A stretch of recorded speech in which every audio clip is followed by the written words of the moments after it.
요한계시록이 가지는 가장 큰 주제는 세상 역사의 끝이 있고 그때에는 하나님의 뜻이 완성되어 하나님께서 계획하시고 뜻하시는 하나님의 나라가 새 하늘과 새 땅이 새 예루살렘이 임할 것이다 라는 사실입니다.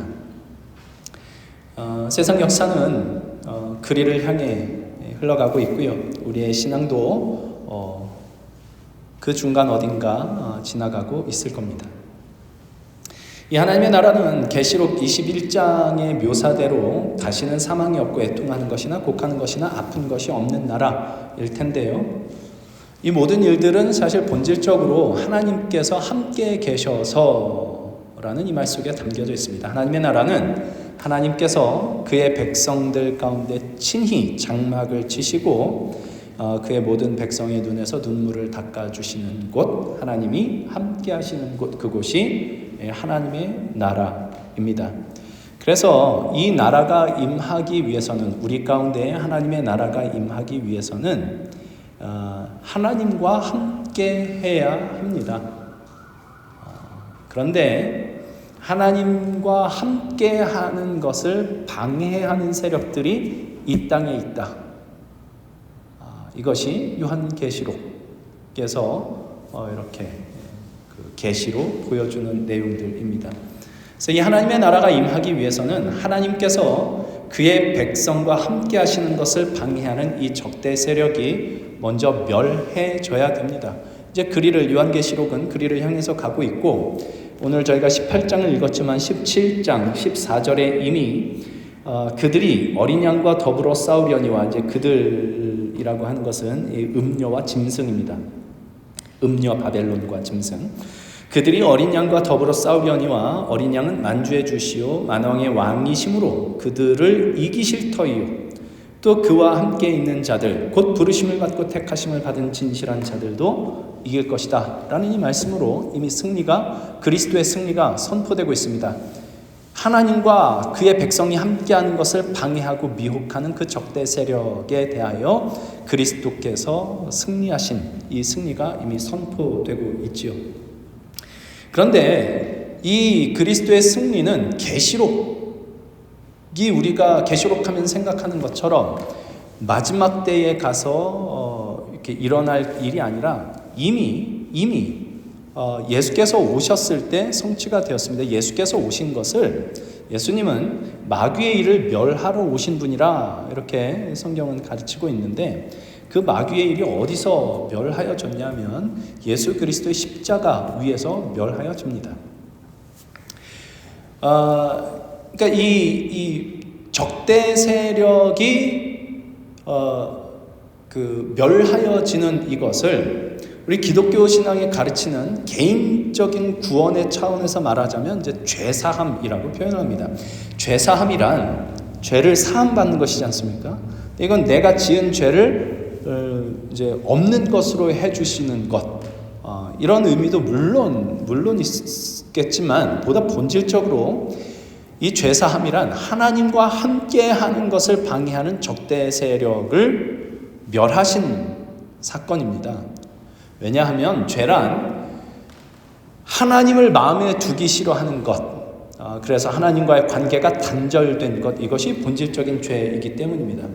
죄의 권세에 사로잡혀 하나님을 마음에 두지 않으며, 그래서 하나님과의 관계가 단절된 죄인을 죄의 그 세력을 멸하심으로 그 죄의 권세로부터 건져내신 것, 그리하여 하나님과의 관계가 회복되게 하신 것, 이것이 말하자면 죄사함이라는 이야기인 거죠.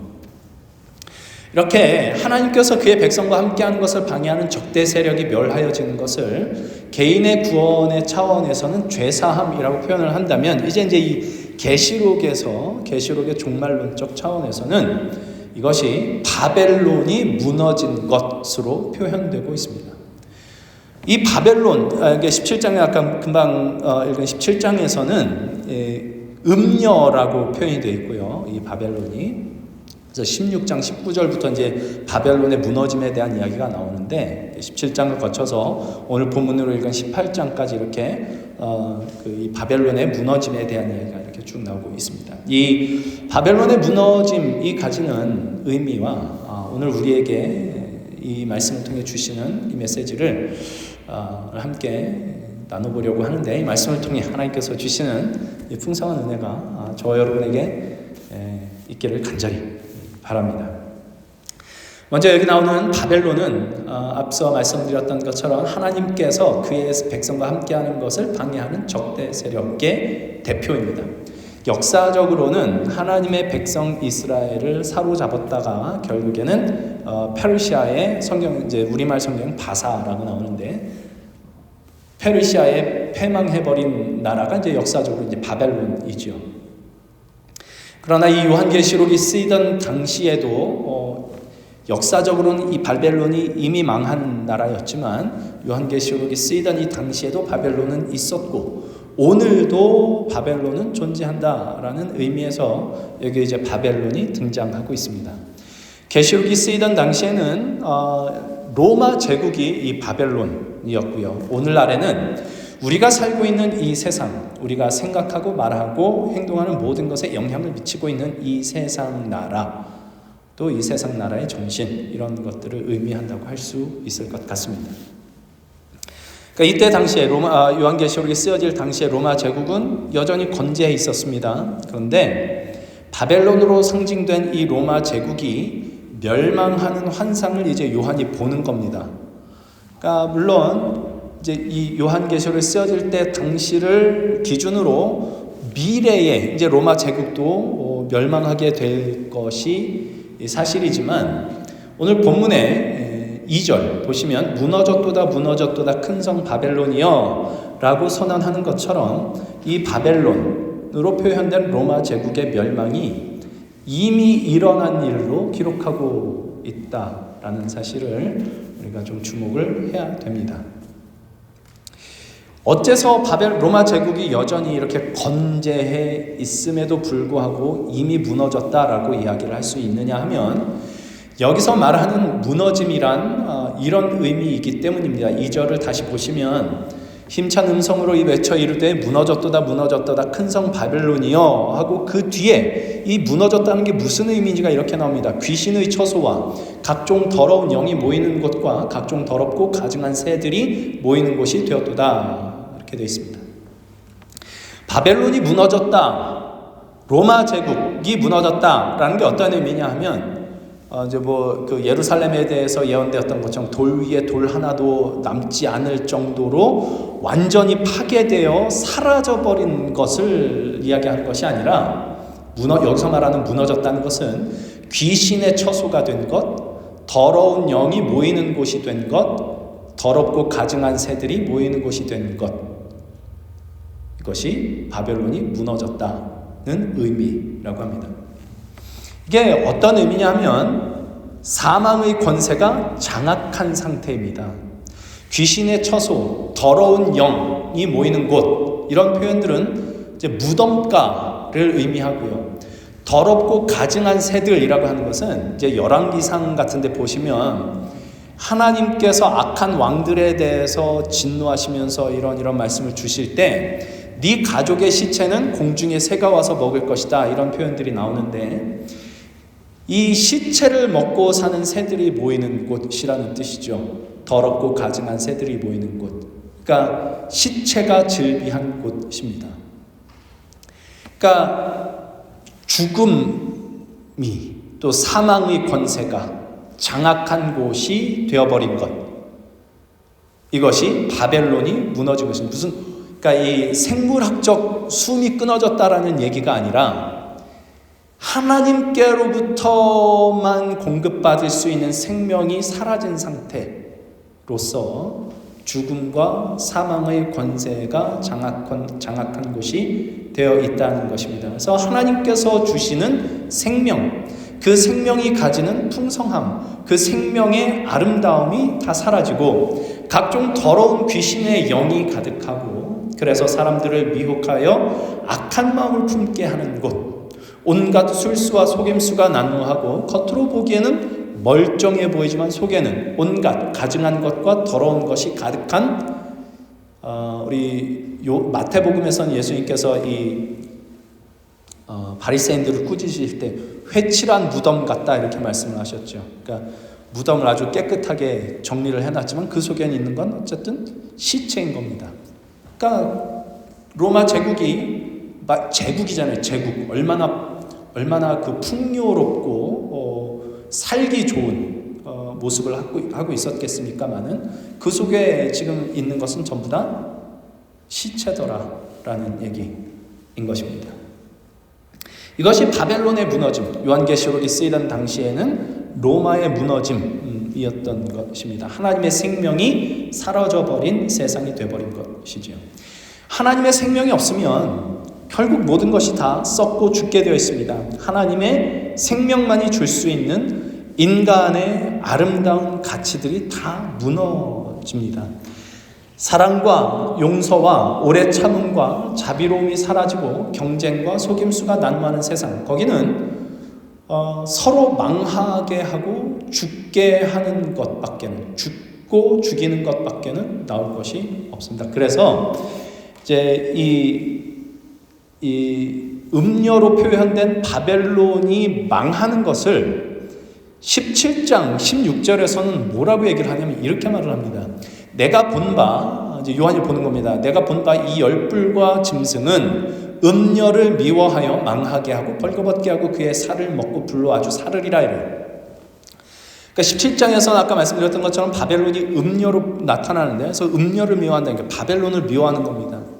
근데 처음에 17장 시작하면서는 이 음녀가 어떻게 시작이 되냐면 7머리를 하고 10뿔을 가진 짐승을 타고 오거든요. 그러니까 둘이 한 편이었어요. 같은 편이었는데 이제 보니까 짐승이 음녀를 망하게 하고 있다고 합니다. 이것이 하나님의 생명이 없는 곳에서 일어나는 일이지요. 같은 편인데 싸웁니다. 내분이 일어나고 파국으로 치닫고 서로 망하게 하는 공멸의 자리로 밖에는 갈 수가 없습니다. 하나님의 생명이 없는 곳에서는 그런 일들이 일어날 수밖에 없습니다. 처음에는 같은 목적을 가지고 같이 가요. 같은 편인데. 근데 같이 망해요. 그러니까 인간이 이 해니 나웬이라는 분이 쓴 그 공동체라는 책, 제목이 공동체일 겁니다. 제가 한번 이렇게 주보에다가 그 요약된 내용들 조금씩 전에 한번 올린 적이 있는데 기억이 나시는지 모르겠어요. 거기 어떤 내용이 있냐면 우리가 정말 인간답게 살기 위해서는 차이점을 찾을 것이 아니고 공통점을 찾아야 된다, 이런 얘기를 해요. 우리가 얼마나 똑같이 힘들게 사는지, 얼마나 똑같이 하나님의 사랑받은 자녀인지, 얼마나 너와 내가 같은 존재인지를 봐야 된다. 근데 이 세상은 나는 너와 달라로 자꾸만 간다는 얘기죠. 나는 너와 달라. 경쟁을 하고 이기고 이러면, 그러니까 이 세상이 그러니까 바벨론이 망한다, 바벨론으로 표현된 이 세상이 망한다라고 하는 것은 이 세상이 망해서 이렇게 사라지는 것이 아니라 귀신의 처소가 되고 각종 더러운 영이 모인 곳이 되고 어떻게든 이 사람들을 쪼아먹으려는 더럽고 가증한 새들이 모이는 곳이 되는 것으로 무너집니다. 왜 이런 일이 생기느냐?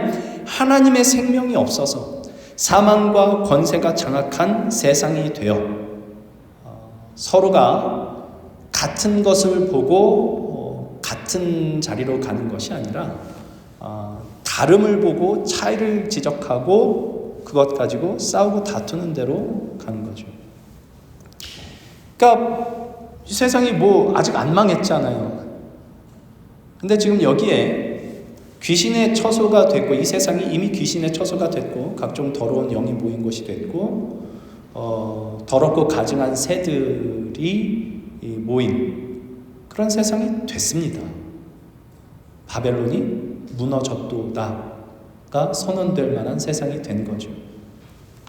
그래서 이 바벨론이 무너진 이유를 오늘 본문은 뭐라고 이야기를 하느냐 하면 3절에 보시면, 본문 3절, 그 음행의 진노의 포도주로 말미암아 만국이 무너졌으며 또 땅의 왕들이 그와 더불어 음행하였으며 땅의 상인들도 그 사체의 세력으로 자부했다.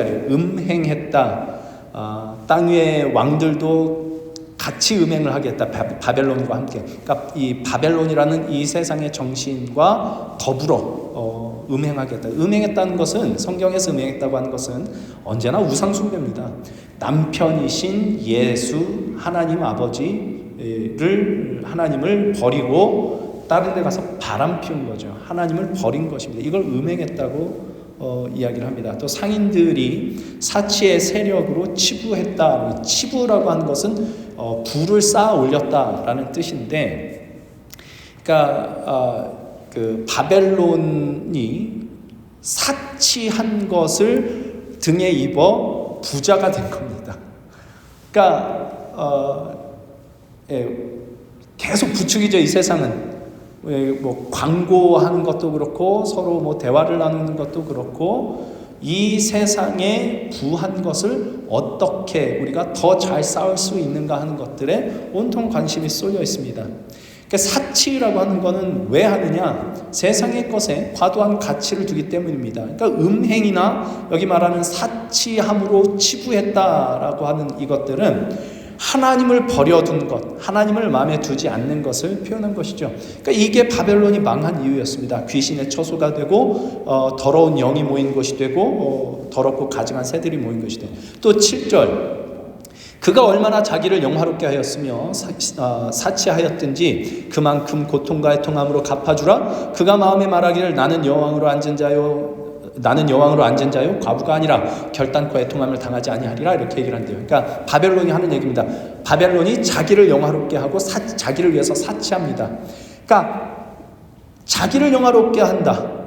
로마서 1장에 보면 하나님의 진노가 왜 이 땅 가운데 임하느냐 하는 내용이 나오는데, 거기 이제 21절을 보면 이렇게 나와요. 하나님을 알되 하나님을 영화롭게도 아니하며 감사하지도 아니하고 오히려 그 생각이 허망하여지며 미련한 마음이 어두워졌다. 이렇게 얘기를 합니다. 그러니까 하나님을 영화롭게 하지 않은 것, 감사하지도 않은 것, 이것이 하나님의 진노의 이유로 로마서 1장에 나옵니다. 사람은 본래 하나님을 영화롭게 하도록 지음을 받았고 하나님을 영화롭게 하는 삶을 살 때 그는 복된 삶을 살게 되어 있습니다. 하나님을 영화롭게 한다는 것은 하나님을 위해 이런저런 일들, 훌륭한 일들을 해내는 것이 아니라, 물론 이제 어떤 결과로서 하나님을 영화롭게 하는 그 상태의 결과로서 그런 일들이 나타날 수도 있지만, 본질은 하나님의 형상으로 지음받은 하나님의 자녀로서 하나님 아버지를 닮은 존재가 돼요. 나라는 존재로 인해 하나님의 영광이 드러나게 하는 것, 내가 거기에 있음으로 해서 하나님이 이런 분이시구나를 드러내는 존재가 되는 것입니다. 이게 하나님을 영화롭게 하는 겁니다. 바벨론은 정확하게 그 반대되는 일을 했죠. 뭘 했다고요? 자기를 영화롭게 했다고요. 하나님이 사라지고 자기를 영화롭게 하고 자기를 위해서 사치를 합니다. 자기를 영화롭게 하기 위해 세상의 것으로 자기를 치장하는 거죠. 그런데 이 바벨론이 뭐라고 말을 하느냐 하면, 금방 뭐 다시 7절 보시면, 7절 하반절 보시면, 나는 여왕으로 앉은 자요 과부가 아니라 결단코 애통함을 당하지 아니하리라 라고 얘기를 한답니다. 자신감이 뿜뿜 넘쳐나죠. 자기가 여왕이고 과부가 아니랍니다. 과부는 그때 당시 대표적인 사회적 약자 중에 하나입니다. 사회적 약자라고 하는 건 누군가의 도움이 절대적으로 필요한 자라는 이야기지요. 나는 과부가 아니다. 나는 도움이 필요 없는 자다. 나는 나 혼자 잘 살 수 있는 존재다. 이런 얘기입니다. 이것은 지금 여기서 바벨론이 하는 이야기는 하나님 없이 사는 자들의 가장 큰 특징 중에 하나입니다. 뭐죠? 감각 없음입니다. 하나님에 대한 감각 없음. 하나님이 없이 사는 인간 존재에 대한 감각 없음입니다. 그러니까 하나님이 주실 수 있는, 하나님만이 주실 수 있는 만족과 충만함에 대한 영적 감각이 없기 때문에 세상의 것만 가지고도 충분하다고 느끼고 다른 도움이 나는 필요하지 않다고 자신만만하게 선언하고 있는 겁니다. 그러나 하나님의 형상으로 지음받은 인간은, 이게 성경이 하는 인간에 대한 이야기입니다. 하나님의 형상으로 지음받은 인간은 세상의 것으로는 만족되지 않는 영혼의 주머니가 있다. 그러니까 하나님께서 인간을 하나님의 형상대로 지으시는 바람에 인간이라는 존재가 너무 커서 세상의 모든 것을, 온 우주를 다 채워 넣어도 사실은 채워지지 않는 것이 인간이더라. 인간을 그러니까 채워서 만족하게 할 수 있는 분은 하나님밖에 없다. 하나님 없이는 언제나 영혼의 갈증이 있을 수밖에 없습니다. 이 영혼의 목마름, 영적인 갈증이 감지되는 것이야말로 구원의 분명한 증거입니다. 그래서 마태복음 5장에 나오는 팔복의 첫 번째가 심령이 가난한 자는 복이 있나니 천국이 그들의 것이니라, 이렇게 얘기를 하죠. 바벨론은 이게 없어서 무너지는 겁니다. 영적인 감각이 없어졌습니다. 하나님 없이 사니까 하나님에 대한 영적인 감각도 없고, 하나님 없이 사는 존재가 얼마나 채워지지 않는 영적인 갈증이 있을 수밖에 없는지에 대한 감각도 없어서 무너지는 겁니다. 그 무너진 게 어떤 거라고 했냐? 망해서 사라진, 무너졌다는 게, 망해서 완전히 없어져 버렸다는 게 아니라 귀신의 처소가 되는 것, 더러운 영이 모이는 곳이 되는 것, 시체들을 빨아먹고 살려고 하는 더럽고 가증한 새들이 모이는 곳이 되는 겁니다. 하나님 없이 세상의 것으로 만족하는 세상, 그런 사람들이 가득한 것, 그래서 그것, 세상의 것, 나를 만족하게 할 수 있을 거라 믿는 그것, 돈, 명예, 이런 것들을 쟁취하기 위해서 처음에는 같은 목표를 추구하는 같은 편으로 출발했는데 점점 하나님이 부여하신 인간성이 거기서 이루어져가며 경쟁하며 싸우며 시기하며 미워하며 속고 속이는 내분이 일어나고 결국엔 파국으로 치닫고 서로 망하게 하고 죽게 하는 세상이 되는 것으로 바벨론이 무너지고 로마가 무너지고 지금 이 세상이 무너져 있는 것입니다. 이 계시록이 영어로 revelation이지 않습니까? reveal 한다는 이야기입니다. 뭐를 reveal 하냐? 이제 우리는 보통은 그렇게 생각해요. 장차 있을 일을 이렇게 싹 걷어서 보여주는 것으로 생각을 하지만, 사실은 우리가 하나님께서 보여주시지 않으면 볼 수 없는 이 세상의 현실과 우리가 처해 있는 우리 삶의 현실을 걷어서 보여주시는 것이 reveal입니다. revelation, 계시록. 그래서 오늘 이 세상이 무너진 바벨론이라는 것을 reveal 해주는 거죠. 귀신의 처소가 됐고 더러운 영이 모인 곳이 됐고 더럽고 가증한 새들이 모인 곳이 되었다, 이겁니다. 그래서 이렇게 말씀을 하십니다. 4절, 또 내가 들으니 하늘로부터 다른 음성이 나서 이르되 내 백성아 거기서 나와 그의 죄에 참여하지 말고 그가 받을 재앙들을 받지 말라. 내 백성아 거기서 나오라 라고 말씀하십니다. 바벨론은 하나님 없이 사는 것으로 만족하는 세상이다. 하나님 없이 사는 것은 결국 망하고 죽고 무너지는 재앙 외에는 만들어낼 수 있는 것이 없다. 그러니 거기서 나와. 바벨론이 받을 재앙을 받지 말라라고 말씀하고 있습니다. 이게 오늘 하나님의 백성된 우리에게 주시는 말씀이죠. 내 백성아 거기서 나오라. 어디서 나오라고요? 바벨론에서. 바벨론은 어떤 세상이라고요? 하나님 없이 사는 것으로 만족하는 세상. 그러니 거기서 나오라. 그의 죄에 참여하지 말라. 어떤 죄? 하나님 없이 살면서도 괜찮은 줄 알고 사는 죄에 참여하지 말라. 예전에 어떤 목사님이 그런 얘기를 해요. 우리가 기도할 때, 하나님 앞에 기도를 하는데 이 기도의 내용이 다 하나님 없어도 잘 살 수 있게 해달라는 기도를 한다는 거예요. 이것저것만 해결해 주시면, 그러면 더 이상 하나님 찾아와서 귀찮게 안 하겠습니다. 하나님 없어도 살 수 있게 해달라고 기도를 한대요. 바벨론에 속고 있는 거죠. 바벨론 속에서 살아가고 있는 거죠. 그러니 바벨론에서 나오라라고 하는 거는 뭐 이 세상에서 탈출을 해라 이런 이야기가 아니라, 하나님 없이 살면서도 하나님이 주실 수 있는 영광, 하늘의 복, 하나님의 형상으로 지음받은 인간이라는 우리의 인간됨의 가치에 대한 목마름 없이 살아 귀신의 처소가 되어버리고 더러운 영이 모이는 곳이 되어버리고 더럽고 가증한 새들이 모이는 곳이 되어버린 이 이 사망의 세상 속에서 너희는 하나님께 대한 감각이 있는 자로 그분께 대한 갈증과 그분으로부터만 얻을 수 있는 생명과 영광과 하나님의 사람으로서의 가치와 아름다움에 대한 목마름을 가진 자로 구별된 자로 살아. 사망의 권세에 사로잡혀 망하게 되었는데도 나는 여왕이다, 과부가 아니다 라고 말하게 되는, 망하는데 망하는 줄도 모르는 이 바벨론의 재앙을 받지 말아라 라고 우리를 부르고 계시는 겁니다. 구별된 삶을 사는 것입니다. 귀신이 있고 귀신의 영이 있고 더러운 영이 있고 더럽고 가증한 새들이 가득한 것이 이 세상입니다. 무너진 세상입니다. 무너진 바벨론입니다. 근데 우리는 어쩔 수 없이 그 속에서 살아가고 있습니다. 너희는 거기서 물들어 살아가지 말아라. 에베소서 표현으로 얘기를 하면 너희는 그리스도를 그같이 배우지 아니하였느니라. 이렇게 살아가는 겁니다. 그 구별된 삶을 어떻게 살아가는 거예요? 얼마 전에 누가 그런 것을 물어봤습니다.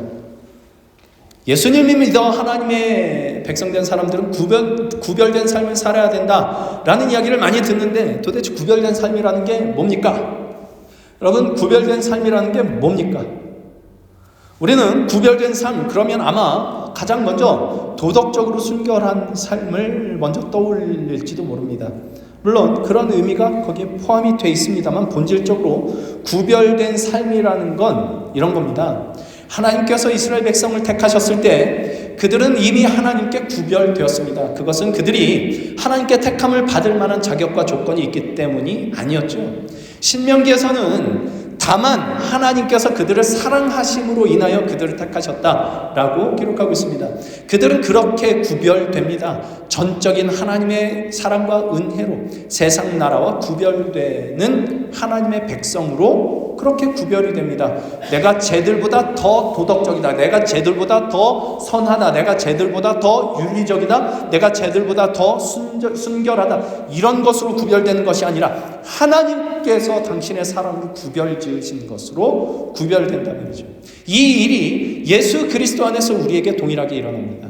우리가 하나님의 구원을 얻을 만한 자격과 조건이 있어서 하나님께서 예수를 보내시고 우리를 구원하신 것이 아니라 다만 하나님의 사랑하심으로 인하여 전적인 하나님의 은혜와 사랑으로 우리가 예수 그리스도 안에서 구원을 얻고 하나님의 백성이 되어 이 세상 나라와 구별되게 되었습니다. 말하자면 바벨론의 세상 속에서 하나님의 백성으로 구별된 겁니다. 그들을 성도라고 부릅니다. 거룩한 무리, 거룩한 백성입니다. 성경이 거룩하다라고 할 때 그 의미는 구별된다라는 뜻이라는 거 아시죠? 하나님이 거룩하시다라고 할 때는 하나님이 흠 없으시다. 하나님은 완전히 흠 없으신 존재이시다라는 뜻도 물론 거기에 있을 수 있지만 하나님은 민수기 같은 데 표현, 하나님은 인생이 아니시다라고 하는 또 이렇게 예언서 같은 데서 자꾸만 주와 같은 신이 어디 있으리요, 여호와와 같은 신이 어디 있으리요 라고 하는 그 무엇도 그 누구도 비교할 대상이 없으신 구별되신 분이시다라는 뜻이 하나님은 거룩하시다라는 말입니다. 성도도 마찬가지죠. 거룩한 무리입니다. 그것은 우리가 도덕적으로 흠이 없고 깨끗해서가 아니라 하나님께서 전적인 당신의 사랑과 은혜로 그리스도 예수 안에서 우리를 이미 구별하셨기 때문에 성도입니다. 구별된 삶이란 그것을 인정하는 것입니다. 내가 이미 하나님께 구별된 존재로 부름받았다는 사실을 인정하는 것입니다. 성경의 모든 권면이 나에게 의미가 있는 것은 그것을 잘하면 복받고 안 하면 벌받아서가 아니라 하나님께서 나를 이미 구별하셨기 때문에 그것이 내 영혼의 감각을 깨우고 있기 때문에 그것들이, 이 말씀들이 나에게 의미가 되는 것이죠. 이런 의미가 있게 되면 이제 사실은 우리가 일반적인 종교성으로 기대하는 것과 다른 일들이 우리 기독교 신앙 안에서 일어납니다. 제 딸이 며칠 전에 저한테 물어봐요. 자기가 구원을 받은 걸 어떻게 아네요? 여러분 구원 받으실 거 어떻게 아십니까? 그러니까 얼마 전에 얘가 미국 교회에서 하는 그 청소년 수련회를 갔다 왔는데 거기서 만난 아이들이 이제 뭐 어떤 애는 내가 하나님의 음성을 뭐 이렇게 들었다라는 얘기도 하고 내가 이런 구원의 확신을 갖고 있다 뭐 이런 이야기들을 하고 그런 이야기들을 들었나 봐요. 근데 자기는 내가 구원 받는 게 맞네라는 확신이 이렇게 없다는 겁니다. 제가 그래서 이렇게 얘기를 했습니다. 너 구원 얻었으면 좋겠다는 생각이 있냐? 그렇대. 하나님의 뜻대로 살고 싶다는 생각이 마음이 있냐? 그렇답니다. 근데 그렇게 살지 못해서 죄송한 마음도 있냐? 그렇답니다. 구원 얻은 증거다. 이렇게 얘기했죠. 우리가 구원 얻은 증거는요, 우리의 확고한 믿음이 아닙니다. 우리의 확신이 구원을 확보하지 못합니다. 계시록 시작하면서부터 여러 차례 이 말씀을 드렸습니다. 우리가 주의 이름으로 이것도 하고 저것도 했습니다. 귀신도 쫓아냈습니다. 주의 이름으로 권능을 행했습니다. 이 사람들, 예수님께서 그러니까 이 사람들이 마음속에 구원에 대한 확신이 있었을 겁니다. 그러니까 예수님 앞에서 그렇게 얘기를 했겠죠. 그런데 주님은 내가 도무지 너희를 모른다라고 말씀하신다. 성전에 들어가 예배하고 예레미야서 말씀. 성전에 들어가 예배하고 예물 드린 사람들. 자기들은 구원을 받았다라는 확신이 있었을 겁니다. 하나님은 말씀하시죠. 너희가 내 이름으로 일컫는 이 성전에 들어와서 나에게 예물을 드리고 우리가 구원을 얻었습니다라고 말하느냐? 이는 이 모든 것들은 다 너희가 나가서 가증한 일을 하려고 하는 것에 불과하다라고 얘기하죠. 멋대로 가증한 일을 하면서 함부로 구원 얻었다라고 확신하지 말라는 겁니다. 계시록 3장에서도 얘기 나옵니다. 사대교회 너희가 살았다 하는 이름을 가졌지만 죽은 자다. 살았다 하는 이름을 왜 가졌을까요? 예배 잘 드렸거든요. 하나님 앞에 내가 해야 될 거 한다고 생각을 했거든요. 주의 이름으로 이것도 하고 저것도 한다고 생각을 했거든요. 근데 죽은 자랍니다. 라오디게아 교회 네가 말하기를 나는 부자라 부족한 것이 없다 하나 내 곤고한 것과 가련한 것과 가난한 것과 눈먼 것과 벌거벗은 것을 알지 못하느더라. 나는 부자라 부족한 것이 없다. 나는 구원을 얻었습니다. 나는 이제 부족할 게 없습니다. 이렇게 얘기를 한다고 그러죠. 근데 너는 네가 가난한 것을 알지 못한다. 벌거벗은 것을 알지 못한다. 이렇게 말씀하시는 거예요. 성경은 확신이 없고 의심하는 사람들에게는 야, 너 의심하지 말고 믿어라 이렇게 말씀을 하는데 희한하게 확신하고 있는 사람들한테는 경고를 합니다. 네가 살았다고 확신해? 넌 죽은 자야. 네가 부유하고 부족한 것이 없다고 확신해? 아니, 넌 가난하고 넌 벌거벗었어. 네가 구원받았다고 확신해? 아니, 그렇지 않아. 더 희한한 건 성경이 그렇게 가르치지를 않고 있는데도 우리가 확신하고 있으면 그게 믿음이 좋은 거라고 생각을 합니다. 그렇지 않습니다. 확신을 하고 있는 게 나쁘다 그런 얘기가 아니라 우리가 확신하는 것이 꼭 믿음이 좋다는 얘기가 아니고 우리가 의심하고 있다는 것이 꼭 나쁜 믿음이 아니라는 겁니다.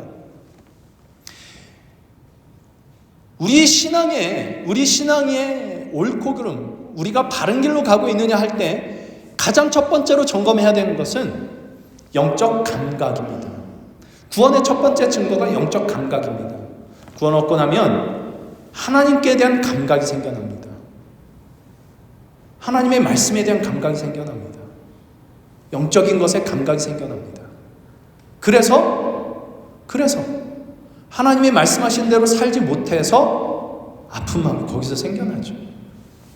그러니까 하나님께 대한 감각이 생겨나면 신앙적 확신이 생기기도 하죠. 하나님이 계시다. 그분이 당신의 뜻을 이루고 계신다. 이런 확신 생길 수 있습니다. 좋죠. 그런데 이 감각이 생기면 이제 우리가 바벨론과 구별된다는 것을 또한 알게도 됩니다. 그래서 뭘 알게 되느냐? 하나님 없이 사는 삶의 썩어짐과 허망함과 무지와 방탕과 어두워짐을 알며 그와 대조적으로 하나님의 사람으로 사는 삶의 복을 알게 됩니다. 하나님의 사람으로 잘 살면 복을 받는 게 아니라 하나님의 사람으로 살아갈 수 있는 이 자체가 복이라는 걸 알게 됩니다.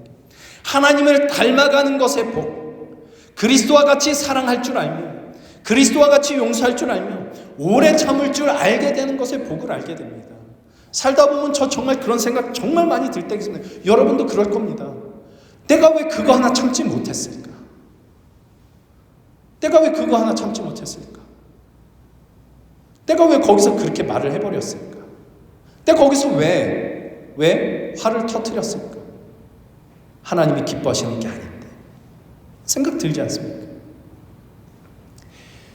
그런데 그러니까 우리가 알아요.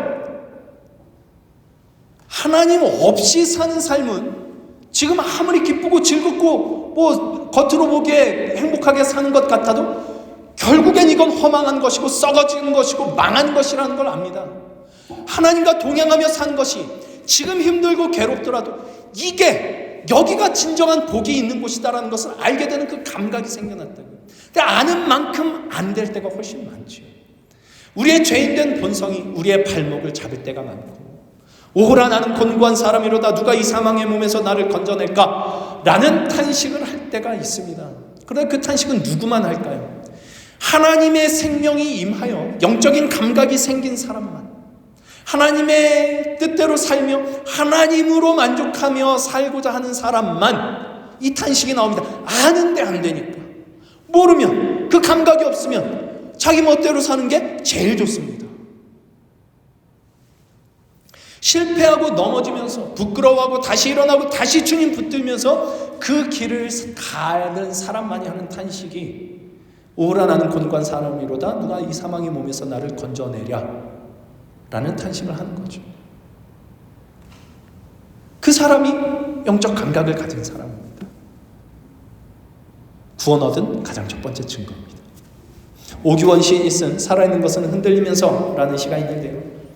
제가 나눠드린 거 있습니다. 한번 쭉 보세요. 하나님의 생명을 얻은 그리스도인들이 꼭 이렇지 않을까라는 생각을 이제 이 시를 어디서 소개받으면서 하게 됐습니다. 제가 한번 쭉 읽어보겠습니다.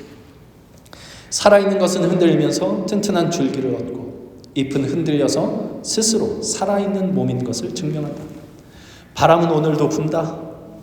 수많은 잎은 제각기 몸을 엮는 하루를 가누고 들판의 슬픔 하나, 들판의 고독 하나, 들판의 고통 하나도 다른 곳에서 바람에 쓸리며 자기를 헤집고 있다. 피하지 말라.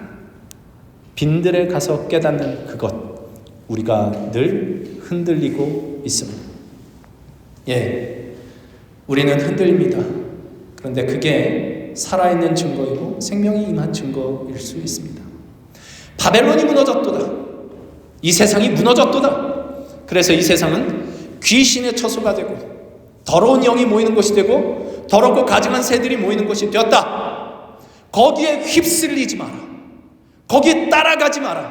이게 좋다 저게 좋다라고 얘기하는 거 팔랑거리며 쫓아가지 마라. 거기서 나와라. 그래서 그 재앙을, 하나님 없이 사는 자의 썩어짐과 허망함의 재앙을, 그 재앙을 받고 있으면서도 재앙을 받는 줄 모르는 그 재앙을 받지 마라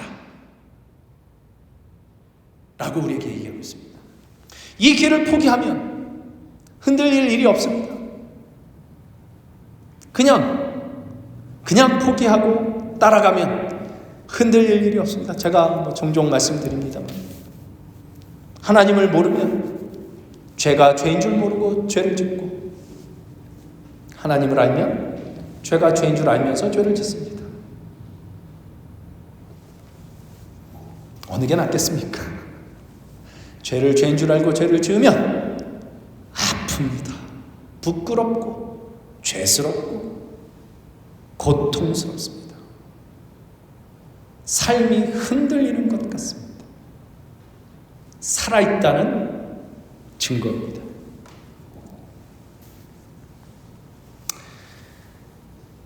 결국 요한계시록이 우리를 이끄는 자리는 아까 처음 시작하면서 말씀드렸던 17장 14절에 있는 이 승리입니다. 제가 나눠드린 거 한번 보실까요? 거기에 요한계시록 17장 14절 말씀이 기록이 되어 있을 겁니다. 우리 한번 같이 읽어보겠습니다. 시작. 그들이 어린 양과 더불어 싸우려니와 어린 양은 만주의 주시요 만왕의 왕이심으로 그들을 이기실 터이요 또 그와 함께 있는 자들 곧 부르심을 받고 택하심을 받은 진실한 자들도 이기리로다. 결국엔 여기로 이끌고 가실 것입니다. 여기로. 이게 결론입니다. 이게 결국입니다. 여기까지 가는 중에 우리는 흔들릴 겁니다. 왜 흔들리느냐? 감각이 있으니까, 살아있으니까, 아파하면서. 그러나 결국 우리가 도달할 자리는 예수 그리스도의 그 승리에 동참하는 자리일 겁니다.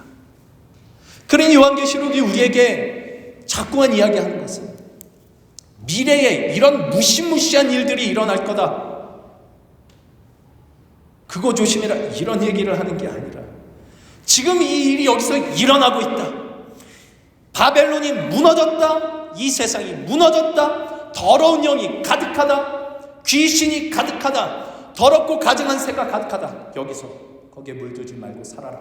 너는 결국 그리스도의 승리에 동참하게 될 것이다 라는 격려를 하고 있는 것이죠.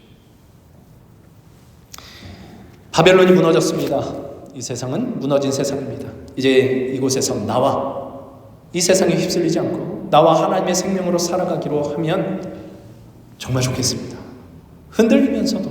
흔들리면서도 그 길을 걸어 우리의 영혼이 점점 더 튼튼해지는, 그리고 결국엔 그리스도의 그 승리에 동참하게 되는 그날을 맞이하는 저와 여러분의 신앙의 여정이 될 수 있기를 우리 주님의 이름으로 간절히 소망합니다. 함께 기도하겠습니다.